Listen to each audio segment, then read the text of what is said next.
ये है दुनिया का सबसे खतरनाक और पावरफुल पॉइंट। 30 मील की इस छोटी सी जगह को कंट्रोल करने का मतलब है पूरी दुनिया पर राज करना, और इसे ब्लॉक करने का मतलब है पूरी दुनिया को तबाह कर देना। इस पॉइंट को कहते हैं स्ट्रेट ऑफ हॉर्मुज़। स्ट्रेट्स असल में समंदर के ऐसे पतले हिस्से को कहते हैं जो दो बड़े समंदरों को जोड़ने का काम करते हैं। अब ऐसी क्या खुसूसियत है इस 30 मील की छोटी सी जगह में जो इसे इतना पावरफुल और इम्पोर्टेंट बनाता है? हमारी जमीन के 70% हिस्से पर समंदर है, और इन्हीं समंदरों के जरिए दुनिया की 80% ट्रेड होती है। किसी भी वक्त तकरीबन 50,000 समुद्री जहाज इन समंदरों को क्रॉस कर रहे होते हैं। लेकिन बदकिस्मती से इन समंदरों से गुजरना कोई आसान काम नहीं। कुदरती जोग्राफिया की वजह से इन समंदरों में ऐसे स्ट्रेट या चोक पॉइंट्स बने हुए हैं जो अगर किसी भी वजह से ब्लॉक हो जाएं तो पूरी दुनिया की इकोनॉमी हिल के रह जाएगी।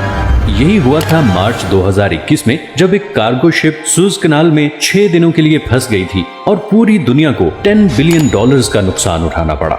इसके अलावा भी दुनिया में बहुत से चोक पॉइंट्स हैं, जैसे कि पनामा कैनाल जो पैसिफिक और अटलांटिक ओशन के दरमियान ट्रेड को कंट्रोल करती है, केप ऑफ गुड होप जो पूरे अफ्रीकन कॉन्टिनेंट की ट्रेड फ्लो कंट्रोल करता है, स्ट्रेट ऑफ जिब्राल्टर जो कि मेडिटेरेनियन और अटलांटिक सी के दरमियान ट्रेड कंट्रोल करता है, डैनिश स्ट्रेट बाल्टिक और नॉर्थ सी ट्रेड को कंट्रोल करता है, टर्किश स्ट्रेट मेडिटेरेनियन और ब्लैक सी के दरमियान ट्रेड कंट्रोल करता है, और आखिर में स्ट्रेट ऑफ मलाका जो पैसिफिक और इंडियन ओशन की ट्रेड को कंट्रोल करता है। लेकिन इनमें से कोई भी पॉइंट इतना डेंजरस और इम्पोर्टेंट नहीं जितना स्ट्रेट ऑफ हॉर्मुज़ है, और इसकी वजह यह है कि पर्शियन गल्फ और गल्फ ऑफ ओमान को कनेक्ट करने का ये वाहिद रास्ता है, और यहीं से सारे समुद्री जहाज निकल के पूरी दुनिया में जाते हैं। अब पर्शियन गल्फ बहुत इंपॉर्टेंट जगह है क्योंकि 8 कंट्रीज अपनी कोस्ट लाइन इसके साथ शेयर करते हैं, जिसमें ईरान, इराक, कुवैत, सऊदी अरब, बहरीन, कतर, यूएई और ओमान शामिल हैं। इनमें से 4 मुल्कों के लिए बाकी दुनिया से कनेक्ट करने का वाहिद रास्ता ही स्ट्रेट ऑफ हॉर्मुज़ है।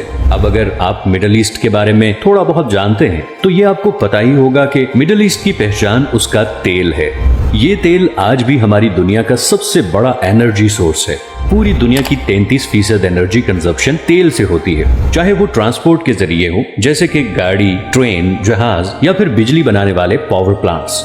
इन तमाम सेक्टर्स में 70% ऑयल इस्तेमाल होता है।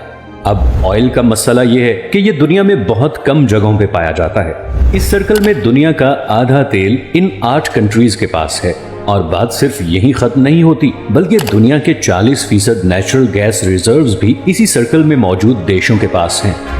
अब नेचुरल गैस तेल और कोयले के बाद दुनिया का तीसरा सबसे बड़ा एनर्जी सोर्स है। ब्रिटिश पेट्रोलियम के मुताबिक ईरान के पास दुनिया में सबसे ज्यादा गैस के रिजर्व्स हैं। तो हम ये कह सकते हैं कि पूरे पर्शियन गल्फ में तेल और नेचुरल गैस के इतने ज्यादा ज़खायर हैं जितने शायद हमारे पूरे प्लैनेट पे कहीं नहीं, और इसीलिए पूरी दुनिया की 15% एनर्जी सप्लाई इसी पर्शियन गल्फ में मौजूद कंट्रीज से आती है। और फिलहाल इस सप्लाई लाइन का पूरी दुनिया के पास कोई और ऑल्टरनेटिव भी नहीं है। लेकिन इस 30 मील के एरिया से गुजर के जाना इतना भी आसान नहीं। सबसे पहले यहाँ पे 8 ऐसे आइलैंड हैं जिन्हें हर समुद्री जहाज को अवॉइड करना पड़ता है, और ये 8 में से 7 आइलैंड ईरान के कंट्रोल में हैं।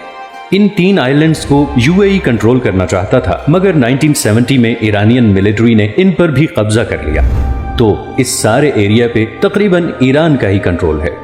दूसरा, ये जो रेड हाईलाइटेड एरियाज आप देख रहे हैं, यहाँ पर समुंदर कम गहरा है और ऑयल टैंकर्स के लिए यहाँ से गुजरना तकरीबन नामुमकिन है। इतनी मुशक्कत के बाद पर्शियन गल्फ से निकलने वाला मेजॉरिटी तेल ईस्ट एशिया की तरफ जाता है, जिसमें से 76% तो सिर्फ 5 कंट्रीज के पास जाता है। सबसे पहले आता है चाइना। चाइना दुनिया की दूसरी सबसे बड़ी इकोनॉमी है और दुनिया में सबसे ज्यादा पेट्रोलियम इंपोर्ट करने वाला मुल्क है। चाइना की टोटल पेट्रोलियम इंपोर्ट का तकरीबन 45% इसी स्ट्रेट ऑफ हॉर्मुज़ से गुजर के आता है। जापान दुनिया की तीसरी सबसे बड़ी इकोनॉमी है जिसे अपनी 100% एनर्जी इंपोर्ट करनी पड़ती है, और इस 100% इंपोर्टेड एनर्जी सप्लाई में से तकरीबन 80% इसी 30 मील के चोक पॉइंट से गुजर के आती है। इंडिया वर्ल्ड 6 लार्जेस्ट इकोनॉमी भी अपना 70% ऑयल और 50% गैस इन्हीं पर्शियन गल्फ कंट्री से इंपोर्ट करता है, और वो भी इसी रास्ते से। इसी तरह साउथ कोरिया जो कि दुनिया की 10th लार्जेस्ट इकोनॉमी है, अपना 70% तेल इन्हीं पर्शियन गल्फ कंट्री से टैंकर्स के थ्रू इंपोर्ट करता है, जो उसी 30 मील के स्ट्रेट ऑफ हॉर्मुज़ से गुजर के आते हैं।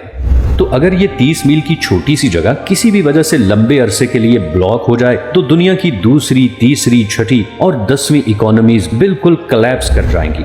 और इसी तरह पर्शियन गल्फ में मौजूद इन तमाम 8 कंट्रीज का सोर्स ऑफ रेवेन्यू भी खत्म हो जाएगा और एज अ रिजल्ट पूरी दुनिया में एक जबरदस्त इकोनॉमिक क्राइसिस आ जाएगा।